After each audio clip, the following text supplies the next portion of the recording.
चलिए, good morning everyone. तो coming back to day 4 of kinematics, हम लोगों ने कल बात किया था in the last lecture about acceleration, but we haven't talked about the particle moving with the uniform accelerated motion. Right, हम लोगों ने उसके बारे में चर्चा नहीं की थी कि पार्टिकल का स्पीड कांस्टेंट कैसे होगा, how the particle will change its speed and how the particle will be moving with the constant acceleration.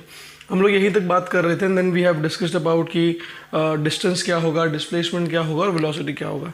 तो आओ थोड़ा आगे चलते हैं। We talk about today about the topic called as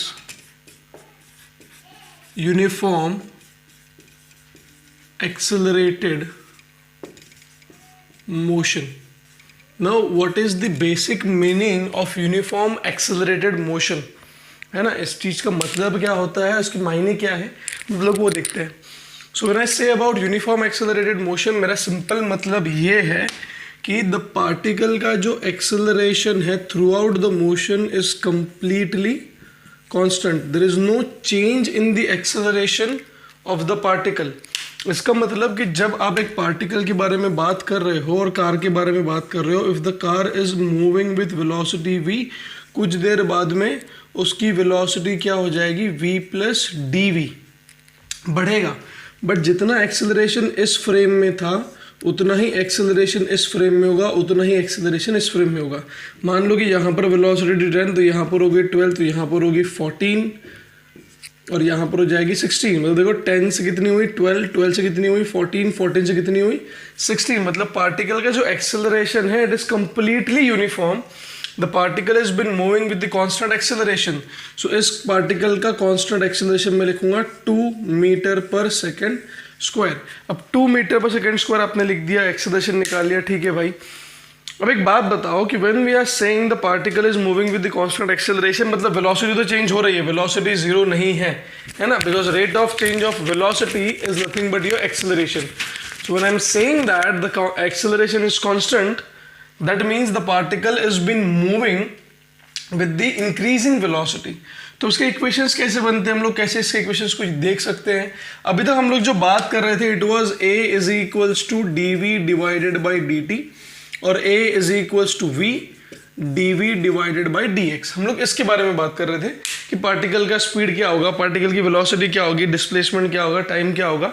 तो हम लोगों ने इनके बारे में चर्चा की। तो यहाँ पर एक संबंध में समझ में आता है कि यहाँ पर इन केसेस में कहीं पर भी इस बारे में बात नहीं की गई है कि what will be the initial velocity, what will be the final velocity. कहीं पर बात नहीं की, जब एक्सेलरेशन कांस्टेंट होगा तब। तो अब हम लोग जो इक्वेशंस देखने वाले हैं, the equations are completely being useful only when the acceleration of the particle is been constant.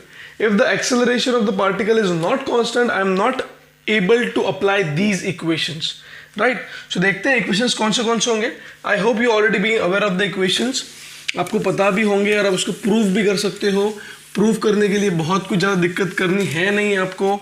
सबसे पहले देखो, यदि मैं आपको बताऊं कि एक ऐसे कोई ग्राफ ले लो, इस ग्राफ में मान लो कि कोई पार्टिकल है, ये आपका वेलोसिटी, ये आपका time, this is VT graph, this is velocity time graph, है ना। यदि वेलोसिटी टाइम ग्राफ है, पार्टिकल में बोल रहा हूं कि पार्टिकल शुरू हुआ है u से और पार्टिकल बढ़ते बढ़ते कुछ समय बाद आफ्टर t सेकेंड्स, ये आपका 0 सेकेंड था, 0 सेकेंड पे पार्टिकल की initial velocity u is called as the initial velocity. हम लोग u को क्या बोल सकते थे, हम लोग u को बोल सकते हैं इनिशियल वेलोसिटी। कुछ देर बाद पार्टिकल की जो वेलोसिटी है it has become capital V। तो क्या हुआ है कि पार्टिकल की स्पीड धीरे धीरे चेंज हो रही है, the slope is been given. अब ये v जो होता है इसको हम लोग बोलते हैं फाइनल वेलोसिटी, है ना। तो चलो फाइनल वेलोसिटी हो गया। अब मुझे इस ग्राफ का स्लोप निकाल के दिखाओ। स्लोप, हम लोग स्लोप कैसे निकालते थे, y component divided by x component. I hope basic mathematics में कवर किया होगा आपने, स्लोप निकालना, एरिया अंडर द ग्राफ निकालना। तो ठीक है, y डिवाइडेड बाय x, बहुत बढ़िया सर। अब y कंपोनेंट मेरा कितना आएगा, नॉर्मली क्या होता है ये y2 minus y1 upon x2 minus x1। Normally slope तो ये होता है ना, slope is been denoted by the letter called as small m and it can also be denoted by tan theta. 3 तरीके हैं निकालने के, tan थीटा निकाल लो, m निकाल लो, ये निकाल लो, वो निकाल लो, सब कुछ कर सकते हैं हम लोग, हमारे हाथ में खेल है पूरा, है ना। तो y2 minus y1 upon x2 minus, ठीक है सर। तो हमने देखा y2 की वैल्यू जो थी वो कितनी आ गई v, और y1 की वैल्यू कितनी थी u, इसकी वैल्यू थी t minus 0 is equals to slope. अब slope of vt graph will give you acceleration, because जब हम स्लोप लिख रहे हैं तो स्लोप का मतलब क्या होगा, velocity divided by time for this graph. If velocity divided by time है तो हमको तो पता है कि वेलोसिटी बाय टाइम क्या होता है, acceleration is nothing but velocity divided by time. तो हमको दिख गया था कि सर जो हम वीटी ग्राफ का स्लोप निकाल लें तो हमको क्या मिल जाएगा, हमको तो इसका स्लोप ये मिल जाएगा, एक्सेलरेशन। तो मैंने लिखा एक्सेलरेशन इज इक्वल्स टू, मेरा फॉर्मूला आया acceleration is equals to v minus U over T.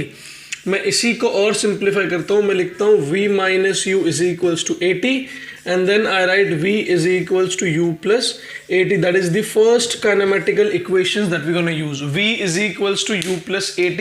Screen pause करके एक बार देख लो मैंने प्रूफ कैसे किया है।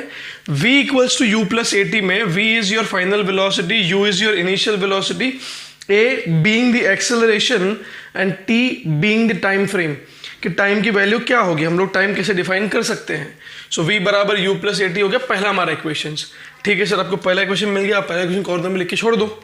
सो the first equation we have got is v is equals to u plus A T, that is equation number 1। ठीक है, बहुत बढ़िया। अब देखते हैं दूसरा इक्वेशन कैसे निकालें। तो फिर से मैं चीज़ों को मिटा देता हूँ। आप आए हो अपने स्क्रीन पॉज करके एक बार इक्वेशन को देख लिया होगा नॉर्मली ढंग से, है ना। चलो, उसका स्लोप निकल गया सर, ये आ गया, सब बढ़िया हो गया। हाँ, अब मुझे इस ग्राफ का I need to calculate the area under the graph. मुझे इस ग्राफ का एरिया निकालना था। अभी एरिया निकालने के लिए हम लोग क्या करते हैं, लेंथ इनटू ब्रेथ, है ना। लेंथ इनटू ब्रेथ यदि मैं करूं तो क्या हो जाएगा, area is nothing but velocity multiplied by time. अरे सर, वेलोसिटी बराबर तो डिस्प्लेसमेंट अपॉन टाइम होता था। So displacement is equals to velocity into time. इसका मतलब कि जो एरिया होगा, एरिया अंडर द ग्राफ, वो क्या देगा हमको, it will provide us displacement is equals to v into T. मतलब आप जब एरिया निकाल लोगे तो एरिया और डिस्प्लेसमेंट आपका दोनों सर सेम ही होगा। तो आप डिस्प्लेसमेंट भी निकाल सकते हो कि पार्टिकल डिस्प्लेसमेंट कितना होगा। ठीक है, what I am doing is I am just dividing the equations into 2। मैं बोलता हूं कि मान लो ये आपका जो लेंथ था, ये आपका लेंथ कितना है u, और ये पूरा v था, तो यहां से यहां तक ये कितना हो गया आपका v माइनस यू, है ना। ठीक है, अभी इसको मैं डिवाइड कर दो चीज़ों में। पहला ये बना रेक्टेंगल और एक बन गया ये आपका ट्रायंगल, है ना। ये सब ट्रायंगल बन गया आपका, दो चीज़ें बन चुकी हैं। ठीक है, तो टोटल डिस्प्लेसमेंट इफ मैं लिखूं area under the graph is nothing but area of AO A B C D. So I will write area of AO A B C rectangle plus triangle A B and D. आप triangle A B D भी निकाल सकते हो, और कई book में इसको trapezium मान के भी निकाल लिया जाता है, पर हमको उसमें पैरेलल लाइंस के फॉर्मूले याद करने पड़ेंगे। तो बेटर है कि ट्रेपेजियम ना कंसिडर करो, एक रेक्टेंगल ले लो, एक ट्राइंगल ले लो। अच्छा बोलो, रेक्टेंगल का एरिया कितना निकालूं, ओ ए बी सी का एरिया कितना आएगा, T multiplied by U. So it is U multiplied by T plus A B T. So this is half into base, base कितना ले लूँ T, okay, into height, height कितने ले लूँ v minus you. ठीक है सर, आपको तो ये भी मिल गया। पर इसके पहले वाले इक्वेशन में क्या था अपने पास में, v is equals to U plus A T, मतलब v माइनस यू बराबर तो ए टी होता है वहां से। If v is equals to U plus A T हम लोग लिख रहे हैं तो v माइनस यू बराबर कितना हो जाएगा, A T. If v minus U is equals to A T तो ला के रख दो यहाँ पर। तो ये क्या हो गया, you T plus half into T into A T, मतलब जो आपका डिस्प्लेसमेंट है I will denoted by S. Displacement का इक्वेशन मेरा हो गया you T plus half of A T square. That is the second equation of kinematics. ये equation जो हम लोग लिख रहे हैं v बराबर u प्लस ए टी और s बराबर you T plus half A T square, ये कहाँ से आते हैं, ये आते हैं आपके ग्राफिकल अप्रोच से। तो वी टी ग्राफ का एरिया आपको कह देगा डिस्प्लेसमेंट और उसका स्लोप कह देगा आपको एक्सेलरेशन। तो हमको दो चीज़ें मिल गई कि s बराबर u plus A T square और v बराबर u प्लस ए टी। तीसरा इक्वेशन जो है this is called as the second equation of kinematics, ये सेकंड इक्वेशन है। तीसरा इक्वेशन जो होगा, तीसरा इक्वेशन मैं आपके लिए छोड़ता हूँ, I just write the equation that the equation is nothing but v square is equals to u square plus twice as, that is the third equation of kinematics. आपको मैं चौथा भी पढ़ाऊंगा कुछ देर बाद में, बट फिलहाल तीन पे फोकस कर लो। तो तीसरा इक्वेशन है v स्क्वायर बराबर u square plus twice as। अब मुझे बताओ कि मैं तीसरा इक्वेशन कैसे ला सकता हूँ, how I am being able to get the third equation. सोचो, थोड़ा सोचो कैसे लाऊं उसको मैं। कहीं से लॉजिक लगता है कि आपको कहीं से कुछ आ सकता है, सर आ जाएगा कि नहीं आएगा? देखो देखो देखो देखो देखो देखो आएगा। सेकंड इक्वेशन और फर्स्ट इक्वेशन को ढंग से यूज करोगे तो you will get third equation. I am not proving it, I am not gonna prove that, it is up to you, you have to find it out. I will discuss that in the next lecture how I've got the third equation, but right now I'm leaving it to you. Try to find out the third equation। और हाँ, जो आपने area under the graph निकाला है, इसको कई बार वो लोग OADC that is simple trapezium लेकर के भी सॉल्व कर सकते हैं। It is half into the height of the parallel lines, मतलब half into OA into CD। वैसे भी कर सकते हो, मुझे कोई दिक्कत नहीं होगी, बट बेटर है कि उसको हम लोग स्प्लिट कर लें। बेटर है कि हम लोग इसको स्प्लिट करके मान ले कि भाई ये अपना जो होगा इट इज बेसिकली रेक्टेंगल और ऊपर वाला हमारा क्या होगा, triangle. So this is how we gonna discuss about the three basic equations. Third equation is homework for you, how you gonna prove v square equals to u square plus twice as। इसके आगे फिर मैं आपको questions बताता हूँ solve कैसे करना है इसको हमको, how we gonna use the basic equation and try to find out the answers. एक बार स्क्रीन पॉज कर लो, देख लो, ठीक है? चलो चलते हैं आगे। चलो अपने तीन इक्वेशंस तो बन गए, बहुत बेहतरीन। आज का दिन थोड़ा अच्छा जा भी रहा है, सुबह सुबह। It is fine morning I feel for everyone. अभी सब लोग मजा कर रहे हो ना लॉकडाउन में। आई फील कि यार ये क्लासरूम से तो वो जो अपना नॉर्मल क्लासरूम है वही अच्छा है। एटलीस्ट दोस्तों को मिल तो सकते हैं, मस्ती हो सकती है, मार सकते हैं, टीचर पलटा तो मस्ती मजाक कर सकते हैं, कुछ जोक क्रैक कर सकते हैं। यहाँ तो ऐसा मुझे मोनोटोनस पढ़ाना पड़ रहा है कि मतलब this is not the way I teach normally, because class में तो इंटरेक्शन का तो मतलब नहीं है। पर मेरा स्टूडेंट मेरे लिए कैमरा है और तुम्हारे लिए टीचर, तुम्हारे लिए तुम्हारा फ़ोन है। तो अभी क्या करें? ठीक है, देखते हैं how the pandemic goes gonna end then. चलो ठीक है, आगे चलते हैं, एग्जाम्पल्स की तरफ रुख करते हैं। हमारे पास में तीन इक्वेशंस बन गए, v बराबर u plus A T, V S is equals to U T plus half A T square and v square is equals to U square plus twice as, है ना। एग्जाम्पल नंबर 1, मैं बोलूँ ऐसे कि एक कोई पार्टिकल है, एक कार है, इसका मास मान लो m। मुझे मास से डिपेंडेंसी जब निकालनी होगी ना, मैं फोर्स के बारे में चर्चा कर लूँगा। मुझे फिलहाल मास के बारे में डिपेंडेंसी निकालनी ही नहीं है, तो चर्चा नहीं कर रहा है ना। सो इसकी इनिशियल वेलोसिटी मुझे दी है 10 मीटर पर सेकेंड। थोड़ा बड़ा लिखता हूँ, दिखेगा आपको proper. It is given as 10 metre per second. The car is been moving with the initial velocity of 10 metre per second. कुछ देर बाद में इसका एक्सेलरेशन जो था वो था 2 metre per second square, which is constant. देख लो एक बार कॉन्स्टेंट है कि नहीं है, क्योंकि टाइम की वैल्यू कितनी चेंज करो तो फर्क पड़ने वाला नहीं। यदि हाँ मैं एक्सेलरेशन लिखता आपका 2 into T, if I would have written the acceleration as 2 into T, इसका मतलब क्या होता है कि acceleration is a function of time. जितना टाइम बढ़ते जाएगा उतना मेरा एक्सेलरेशन भी क्या होगा, चेंज होते जाएगा। ठीक है, तो ये जो एक्सेलरेशन m था, इसको बोला गया कि भाई बताओ 8 सेकंड के बाद में what will be the velocity of the particle। सो जिन लोगों को समझ में आया है खुद ही स्क्रीन पॉज करो, खुद ही लोगों, बहुत बेसिक सवाल है, मुझे पूछते हुए शर्म आ रही लिटरली बोलो तो, पर ठीक है करते हैं। देखो अब अपने पास में मुझे समझ में आया कि सर आपने हमको u दिया है, आपने v पूछा है, आपने हमको t दिया है, आपने हमको a दिया है। इसका मतलब अपने जो इक्वेशंस थे v is equals to u plus a into T, ये परफेक्ट बैठता है। क्योंकि क्वेश्चन देख करके ना आपको खुद को एनालाइज करते आना चाहिए कि which equation will be helpful for you over here and which will not be. It will not be the case that कि आप लोग खुद के मन से ही बोलो सर मैं ये लगा लूँ वो लगा लूँ, ऐसा बिल्कुल नहीं होगा। आपको खुद को सोचना है, खुद को एनालाइज करना है कि which equation will gonna be helpful for us, right. v equals to U plus A T समझ में आया। फाइनल वेलोसिटी हमको पूछी हुई है, नहीं पता। इनिशियल वेलोसिटी दी है 10 मीटर पर सेकेंड, एक्सेलरेशन दिया है 2 metre per second square, time दिया हुआ है 8 सेकेंड्स। तो v is equals to 10 plus 16 that is gonna be 26 metre per second and that will be the answer. बहुत ही सिंपल सवाल, बहुत ही नॉर्मल सवाल, देख लो, ट्राई कर लो एक बार। एग्जाम्पल धीरे धीरे लेवल बढ़ाता भी हूँ मैं, आपको समझ में आएगा कि एग्जाम्पल की लेवल बढ़ती है कैसे। ठीक है, चलो एक कार है, it has been travelling with the initial velocity of 40 metre per second. चल रही है कार बढ़िया से। ड्राइवर भाई साहब जो थे, ड्राइवर भाई साहब को यहाँ पर एक कन्या दिखी, है ना।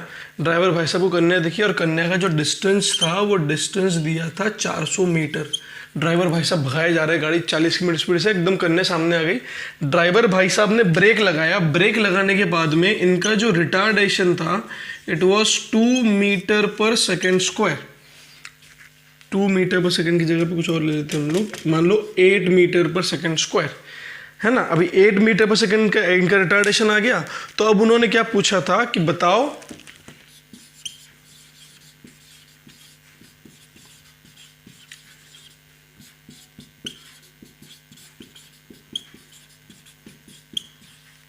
जो कन्या है वो बच्ची या मरी। आई am not going for feminism, आप एक लड़का भी ले सकते हो, बालक भी ले सकते हो वहां पर। तो बताना हमको ये है कि जो कन्या है वो बच्ची या मर गई। अब ड्राइवर भाई साहब की गलती है, गाड़ी भगा भी रहे हैं, रिटार्डेशन हो भी रहा है, ठीक है, बढ़िया है। देखते हैं अभी कौन सा क्वेश्चन काम आएगा सर, देखते हैं। आपने हमको एक्सेलरेशन दिया है, आपने हमको इनिशियल वेलोसिटी दी है, आपने हमको डिस्टेंस दिया है, आपने पूछा है कन्या बचेगी या मरेगी, बताना है ना। अब एक बात बताओ, कन्या कब बचेगी? कन्या जब बच जाएगी जब कार जाके रुकेगी 400 मीटर के अंदर। कन्या एग्जैक्टली 400 मीटर पे खड़ी है। यदि कार 400 मीटर के पहले रुक जाएगी मतलब कन्या बच गई। यदि कार 400 मीटर के बाद में रुकेगी मतलब कन्या निपट गई, है ना। तो हमको ये निकालना था कि कार रुकेगी जब। सोचो जब आपने कार चल रही है 40 मीटर पर सेकेंड से, आपने ब्रेक लगाया, तो ब्रेक लगाने के बाद में कार रुकेगी। कार रुकने वाली है, इसका मतलब जो फाइनल वेलोसिटी होगा वो तो 0 होना ही चाहिए, उसके बिना तो कार रुकने वाली नहीं है। तो फाइनल वेलोसिटी आपको मैंने 0 दे रखी है क्वेश्चन के अंदर। इनिशियल वेलोसिटी कितना हुआ? 40 मीटर पर सेकेंड। ठीक है सर, आपने हमको इनिशियल वेलोसिटी दे दिया, ये दे दिया। एक्सेलरेशन की वैल्यू आपने हमको दे दी -8 metre per second square. Minus क्यों दिया है? बिकॉज रिटार्डेशन है, रिटार्डेशन उसको अपोज कर रहा है इसलिए माइनस दिया है ना।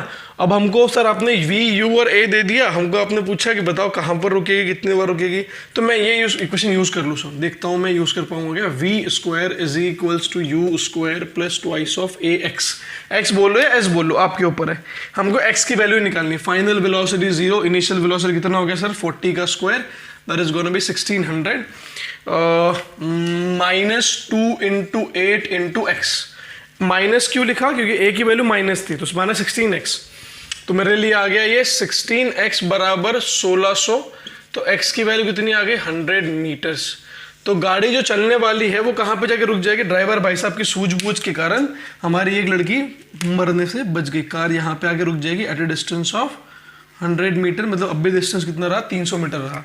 इस डिस्टेंस को हम लोग क्या बोलते हैं? This distance is been called as stopping distance.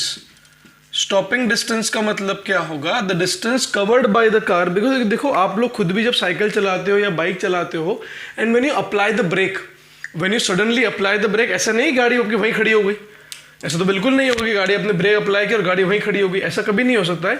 तो ब्रेक अप्लाई करने के बाद में जितना डिस्टेंस कार या बाइक या साइकिल कवर करेगी, that is what we call as stopping distance. तो वो स्टॉपिंग डिस्टेंस की डेफिनेशन है, it states that the distance covered by the particle, the object, the car after applying the brake। जितना distance before it comes to rest, जितना distance वो कवर करेगा रुकने से पहले, उसको हम लोग क्या बोलेंगे? Stopping distance. ठीक है, एक स्क्रीन पॉज कर लो, क्वेश्चन दोनों देख लो। थोड़ा क्वेश्चन की लेवल और मैं थोड़ा चेंज करते जाऊंगा, है ना। चलो चलते हैं आगे। आपको नए नए जो टर्म्स है, जो डेफिनेशन है, मैं आपको डेफिनेशन लिखा के नहीं दे रहा हूँ एकदम द स्कूल किड लाइक कि हाँ बेटा लिखो डिस्प्लेसमेंट, डिस्टेंस, ये मैं दिखा नहीं रहा हूँ। I am just trying to make you understand that कि how we gonna use the equations, है ना। चलो अगला एग्जाम्पल देखते हैं। एग्जाम्पल में कार वाला एग्जाम्पल लेते हैं। आपकी क्लास में कोई लड़का होगा तो मुझे पता नहीं, but don't be get offended. एक कार है, एक कार, मस्त लड़का बैठा है कार के अंदर, अपना कोई बालक मान लो। ये जो बालक है ये कार को चला रहा है विद द स्पीड ऑफ, कितना स्पीड बोलो बालक का स्पीड कितना ले लो? Let us assume the speed of the बालक इज 60 मीटर पर सेकेंड। आजकल होते हैं ना होशियार लड़के जो भगाते गाड़ियों को बहुत, तो मान लो वैसे कोई बालक है जो कार को चला रहा है 60 मीटर पर सेकेंड की स्पीड से। ऐसे स्टीयरिंग इसके हाथ में है, भाई स्टीयरिंग पकड़ ले, छोड़िए मत, ठीक है। अब यहां पर फिर से अपनी वही कन्या खड़ी है, कन्या खड़ी मतलब कन्या आ गई। अब क्या हुआ सोचो, देखो क्वेश्चन वही है, थोड़ा ट्विस्ट कर रहा हूं मैं। अब बालक ने कन्या को देखा, कन्या ने बालक को देखा, और कन्या को लगा कि मैं तो नहीं पड़ गई, क्योंकि भाई साहब स्पीड 60 मीटर पर सेकंड में तो बहुत ज़्यादा हो गई। तो और कन्या जो खड़ी थी वो खड़ी है, मान लो कुछ टोटल डिस्टेंस जो दिया था कन्या का वो दिया था हमको 1000 मीटर, है ना। तो कन्या खड़ी है 1 किलोमीटर की दूरी पर। 1 किलोमीटर ज़्यादा हो गया क्या? एक काम करते हैं 500 ले लेते हैं इसको, ज़्यादा ना कर लो, 600 ले लेते हैं इसको। कन्या खड़ी है 600 मीटर की दूरी पर। अब क्या हुआ कि बालक ने कन्या को देखा, कन्या ने बालक को देखा। कन्या के मन में डर हुआ कि मैं तो निपट गई, बट बालक बेचारा मंत्रमुग्ध हो गया, देखा कि लड़की बहुत सुंदर दिख रही है, तो मंत्रमुग्ध हो गया। मंत्रमुग्ध हो तो समझ नहीं है कि ब्रेक लगाने हैं, उसका दिमाग ही नहीं चला कि ब्रेक लगाने हैं। उसने द बालक applies the brake after 0.4 second. बालक ने क्या किया, 0.4 सेकेंड के बाद में ब्रेक लगाया। मैं तो होता ना तो मैं 0.1 में लगा देता, अबे लड़की बचानी है, मारनी थोड़ी ना हमको। तो इफ द बालक applies the brake after 0.4 second, फिर उन्होंने बोला कि after application of the brake, the retardation is 5 meter per second square. Find out, फिर से वही कि there will be collision, बस लिखा तो ऐसा होगा, there will be collision between the car and the kanya and the car and that's and all. So I'm not going for the technical words, ठीक है। तो देखो आओ देखते हैं। अब यार बालक ने क्या किया ना, बालक ने ब्रेक लगाया 0.4 सेकंड के बाद। आप लोग एक काम करो, पहले खुद से एक बार इक्वेशन को लिखो, खुद से एक बार सॉल्व करो and then let me know कि how the answer you are getting. आप खुद से एक बार ट्राई करो, मैं नहीं कर रहा, आप खुद से एक बार ट्राई करो, मुझे बताओ कि सर आपने जो किया है कि सही क्या गलत किया है। I will do it for you then, ठीक है। सोच दो, चलो मैं सॉल्व कर रहा हूँ, आप लोग फिलहाल पॉज करके रख लिया होगा, आपने सॉल्व कर लिया होगा तो अच्छी बात है, बट ट्राई करना जरूर। हाँ, अब क्या हुआ कि बालक ने जो ब्रेक अप्लाई किया वो कब अप्लाई किया, 0.4 सेकंड के बाद में, ठीक है सर, 4 सेकंड के बाद में। इसका मतलब बालक मंत्रमुग्ध था और 0.4 सेकंड तक कार तो चलती रही। तो कार चलती रही तो उसने डिस्टेंस कितना कवर कर लिया, S1। बाद में यहां पर उसने ब्रेक अप्लाई की जिसके कारण रिटार्डेशन कितना आ गया अपना, retardation was given as -5 metre per second square. मतलब मैं यहां पर फ्री हूं इक्वेशन यूज करने के लिए, v square is equals to u square plus twice as वाला, बट S1 के लिए मैं फ्री नहीं हूं क्योंकि वहां पर कांस्टेंट एक्सेलरेशन है ही नहीं। तो हम लोग इक्वेशन कब यूज करते थे, when there was constant acceleration. So if I need to calculate the total distance covered, if the total distance covered is less than the distance of the कन्या, तभी क्या होगा, वो बच जाएगी। ये कंडीशन में क्या होगा, इस कंडीशन में वो बचेगी, या फिर ऐसा बड़ा हो गया तो वो क्या हो जाएगी, मरेगी या एक्सीडेंट होगा, जो भी होगा। आई एम नॉट सॉरी, चलो यार किसी को मारते वारते नहीं है, सारा रिकॉर्डिंग भी हो रही है, तुम लोग को अपलोड कर दो वीडियो में, तो बचेगी या फिर क्या होगा, एक्सीडेंट होगा, कुछ हड्डी वड्डी टूटेगी, कुछ भी होगा, ठीक है। तो टोटल डिस्टेंस कवर्ड S1 और ये S2, तो मैं S1 निकालता हूं पहले। S1 is equals to velocity multiplied by time, क्योंकि S1 में तो मेरे पास में एक्सेलरेशन है ही नहीं, तो I have to use v equals to u plus at, या फिर a की वैल्यू 0 है तो मैं वेलोसिटी बराबर डिस्प्लेसमेंट अपॉन टाइम, तो डिस्प्लेसमेंट बराबर वेलोसिटी इनटू टाइम। वेलोसिटी कितना था उसका 60, और कितने टाइम सेकंड के बाद लगाया उसने 0.4 सेकंड, तो कितना हो गया 6 4 24 मीटर्स। मतलब भाई साहब वो का जो बालक था हमारा, मंत्रमुग्ध बालक जो था, उसको ब्रेक लगाने के लिए 24 मीटर लग गए।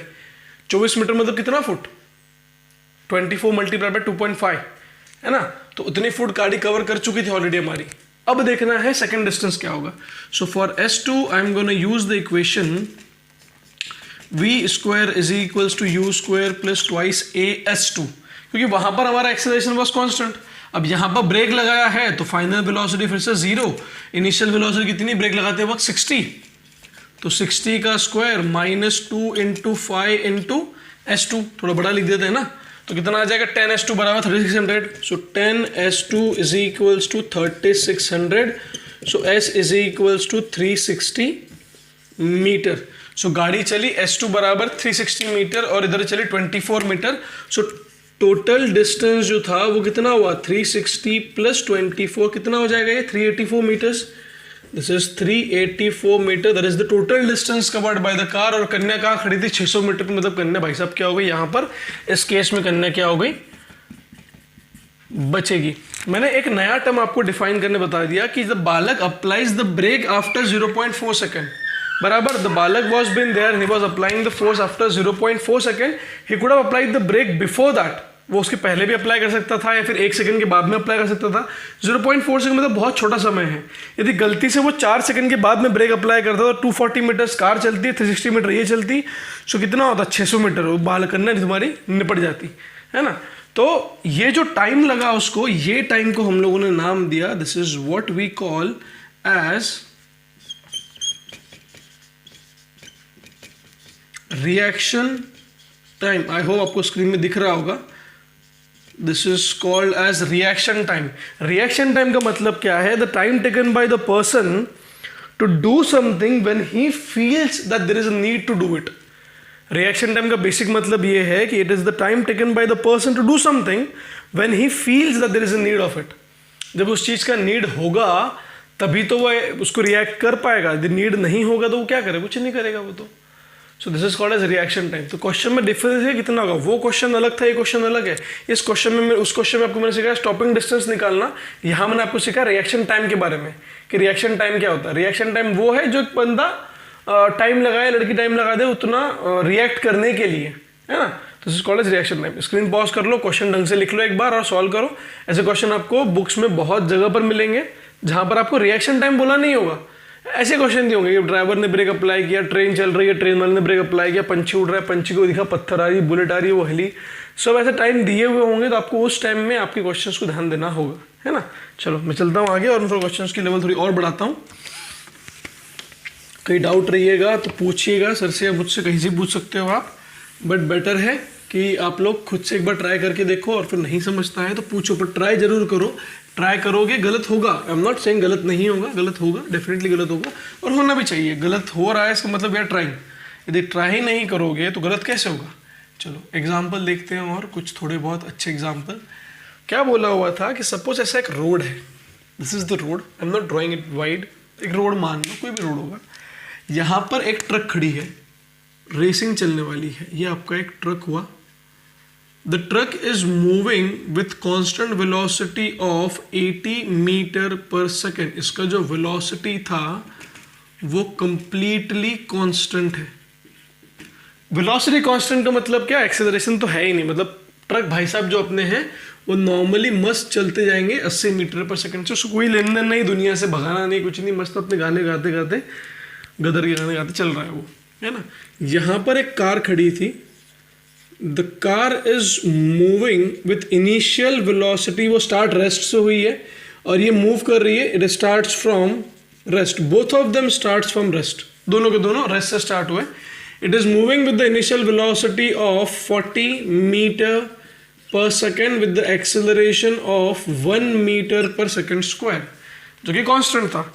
तो अब ऑब्वियस सी बात है कि ट्रक की स्पीड 80 मीटर पर, सोचो क्या होगा, ट्रक की स्पीड है 80 मीटर पर सेकंड, तो ट्रक पहले आगे निकल जाएगा।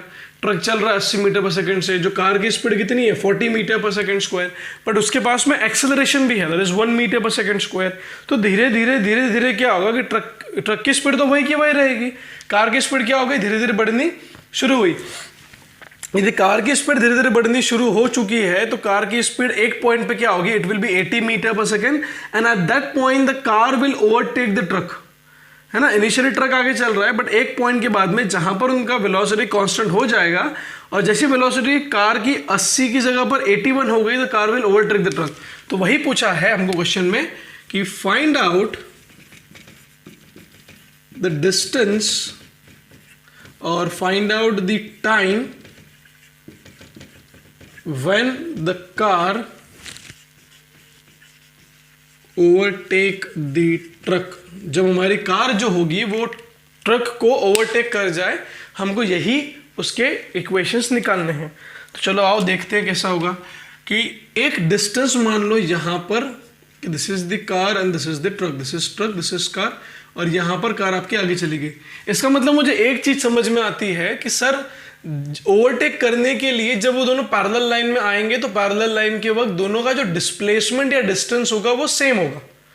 The distance covered by the truck and distance covered by the car will have to be exactly equal, then and only then we can say that कि दोनों के दोनों ओवरटेक कर सकते हैं। ठीक है, तो चलो निकालते हैं distance travel by the truck. अब डिस्टेंस ट्रैवल बाय ट्रक निकालने में समझ में आया कि सर एक्सेलरेशन तो जीरो था, तो सिंपल से कर लेते हम लोग कि वेलोसिटी बराबर डिस्प्लेसमेंट अपॉन टाइम, तो टाइम बराबर displacement upon velocity into time. तो मैंने कर दिया इसको velocity multiplied by time. Velocity कितना था 80 इंटू टी, इक्वेशन नंबर 1। ठीक है सर, डिस्प्लेसमेंट ऑफ ट्रक निकल गया। अब डिस्प्लेसमेंट ऑफ कार निकाल के दिखाइए। सो डिस्प्लेसमेंट ऑफ कार निकालने के लिए क्या करना पड़ेगा, ut plus half of 80 square करना पड़ेगा, बिकॉज एक्सेलरेशन था हमारे पास। तो u इनिशियल वेलोसिटी सर कितनी थी 40 multiplied by T plus half, acceleration कितना था 1 मल्टीप्लाइड बाई टी स्क्वायर। सो मेरा इक्वेशन जो आया वो कितना आया 40t plus t square by 2, that is the displacement covered by car in equation number 2। अब जब दोनों को आपस में ओवरटेक करना था या ओवरटेक करना हो तो displacement travelled by the truck must be equals to displacement covered by the car. दोनों का जो डिस्प्लेसमेंट होगा वो कैसे होगा, इक्वल होगा। तो लिख दो कितना आएगा 80 multiplied by t is equals to कितना लिखूं 40t plus t square by 2। 80t is equals to 40t plus t square by 2। तो यहां से t, यहां से t और यहां से ये स्क्वायर कट गया, कितना बच गया 80 is equals to 40 plus t by 2। तो 80 minus 40 is 40 is equals to t upon 2। तो मेरे t की वैल्यू कितनी आ गई 80 seconds. The car requires 80 seconds to overtake the truck and that is the answer. So मैंने यहाँ पे आपको दोनों इक्वेशन समझा दिए कि वेलोसिटी बराबर डिस्प्लेसमेंट अपॉन टाइम कब लेना है और काइनेमेटिक्स से इक्वेशन कब यूज करने हैं। ये इक्वेशन मैं कब यूज करूंगा जब मेरे पास में एक्सेलरेशन नहीं होगा, और ये मैं कब यूज करूंगा जब मेरे पास में एक्सेलरेशन होगा, बट कैसे होगा वो कांस्टेंट। तो एक बार स्क्रीन पॉज कर लो, एक आखिरी एग्जांपल की तरफ बढ़ते हैं and then we will finish off with the uniform accelerated motion. ठीक है, चलो आगे चलते हैं। लास्ट सवाल है, अब लास्ट सवाल खुद से करो। I will be more than happy than that कि आप खुद से क्वेश्चन ट्राई कर रहे हो, उससे बढ़िया खुशी मुझे नहीं हो सकती कुछ और, पर आपको ट्राई करना होगा। If you don't try it then it will just go into veins. तो मान लो ऐसे अपनी यहाँ पर एग्जाम्पल, यहाँ पर एक कन्या खड़ी है बिल्डिंग के ऊपर जिसको सुसाइड करना है, और distance of the building is 400 metre. एक 400 मीटर की बिल्डिंग के ऊपर कन्या खड़ी है और कन्या कूदने वाली है, कन्या कूदने वाली है। और यहाँ पर खड़े कौन है, यहाँ पर खड़े हैं क्रिश भाई साहब। है पिक्चर देखी हो सब लोगों ने, कुछ भी ले लो, सुपरमैन ले लो, आयरन मैन ले लो, बैटमैन ले लो, ब्लैक पैंथर ले लो, कुछ भी ले लो, मुझे फर्क नहीं पड़ रहा उससे कुछ, मुझे क्वेश्चन से मतलब है। क्रिश भाई साहब खड़े हैं 1000 मीटर की दूरी पर बिल्डिंग से। अब सुंदर कन्या जैसे ही गिरी, सुंदर कन्या जैसे ही गिरी मतलब उसकी जो इनिशियल वेलोसिटी थी वो क्या थी 0, है ना। सुंदर कन्या जैसे ही गिरी, क्रिश भाई साहब को उसको बचाना है। अब क्रिश भाई साहब को उसको बचाना है तो सवाल ये पूछा गया कि व्हाट शुड बी, एक मिनट मार्कर चेंज कर लूं। सवाल ये पूछा गया कि what should be velocity of Krish so that the Kanya will be saved। उसको बचाने के लिए क्रिश की वेलोसिटी क्या होगी देखते हैं। अब मुझे एक बात बताओ कि क्रिश जब भागेगा तो क्रिश भागेगा सिर्फ सडन वेलोसिटी v, है ना। और सुंदर कन्या जब नीचे गिर रही है तो उसके ऊपर एक चीज एक्ट हो रही है which is g, and I will take the value of g as 10 metre per second square which is again constant, है ना। दोनों कांस्टेंट है। ठीक है सर कांस्टेंट है, तो मैं काम करता हूँ, मैं क्या कर लूँ, मैं इसके इक्वेशंस को यूज कर लूँ। मेरे को टाइम इक्वेट निकालना है, मुझे वेलोसिटी निकालनी है। मुझे इतना तो समझ में आ गया था कि जितने देर में जितने देर में सुंदर कन्या जो कन्या यहाँ से यहाँ गिरेगी उतने देर में कृष यहाँ से यहाँ आ गया तो बचा लेगा, नहीं आया तो फिर मर गया काम, है ना। तो क्या करूँ मैं, पहले लिखता हूँ मैं velocity of Krish is nothing but displacement divided by time. Displacement कितना, 1000 मीटर डिवाइडेड बाय टाइम। तो मेरे पास में आ गया time is equals to 1000 divided by velocity of Krish. मुझे टाइम की वैल्यू पता चल गई यहाँ से इक्वेशन नंबर 1 से। मैं टाइम की इक्वेट कर रहा हूँ क्योंकि जितने देर में यदि कन्या यहाँ से यहाँ गिरेगी उतनी देर में कृष यहाँ से यहाँ पहुँच गया तो बचा लेगा, यदि उतनी देर में नहीं पहुँच पाया तो नहीं बचाएगा। अच्छा, अब देखते हैं टाइम रिक्वायर्ड बाय द सुंदर कन्या टू फॉल डाउन। सो क्या इक्वेशन यूज करूँ, velocity is equals to u plus AT। ये काम आएगा कि देखते हैं, वेलोसिटी निकालना है, a निकालना तो काम आने वाला नहीं है तो छोड़ दो। देन यूज करो s is equals to ut plus half of AT square. देखते हैं डिस्प्लेसमेंट कितना कवर करेगी लड़की, 400 metre, initial velocity 0 into t plus half into 10 into क्या हो गया t स्क्वायर। तो 400 is equals to 5 into t square. T की वैल्यू लाके यहाँ से पुट कर दो, बिकॉज जितने टाइम में लड़की नीचे गिरेगी यदि उतने टाइम में कृष भाई साहब वहाँ पहुँच गए तो बचा लेंगे उसको। तो अब बचाना ही है हमको, मारना किसी को है नहीं, है ना। तो ये हो गया 400 is equals to 5 multiplied by T square, मतलब ये 1000 into 1000 divided by velocity of the Krish का होल स्क्वायर। देखते क्या कट जाएगा यहाँ से। अच्छा काट दो, ये 2 0, ये 2 0 काट दो, कट गए, ठीक है, बहुत बढ़िया। तो कितना आ गया ये, I will write v square, ऊपर लेके आ जाओ सीधा सीधा, इसको ऊपर लेके आ जाओ, इसको नीचे लेके आ जाओ। तो ये क्या हो गया, 5 इंटू 10 इंटू 1000 डिवाइडेड बाई 4, 4 2 2 ज़ा 2 5 ज़ा 2 2 ज़ा 2 5 ज़ा, दैट इज 500, कट गया। तो 5 इंटू 5 इंटू 5 25 25 इंटू 125, तो दैट इज 12500। तो v की वैल्यू आ गई √12500। इतनी वेलोसिटी से, mathematical you can do that, इतने वेलोसिटी से कृष को भागना पड़ेगा ताकि वो उस लड़की को बचा पाए और उसको वो सेव कर पाए। तो यहाँ पर हमारा कंक्लूड होता है यूनिफॉर्म एक्सेलरेटेड मोशन। हम लोग कल जब बात करेंगे, कल जब हमारा टॉपिक डिस्कशन स्टार्ट करेंगे, सो कल हम लोग बात करेंगे about the basic functionalities of क्या बोल सकते हैं उसको हम, graphical approach, कि how the graph would be there, how we can use the graph to get the final answer। ठीक है, तो चलो आज के लिए इतना काफ़ी है, थैंक यू।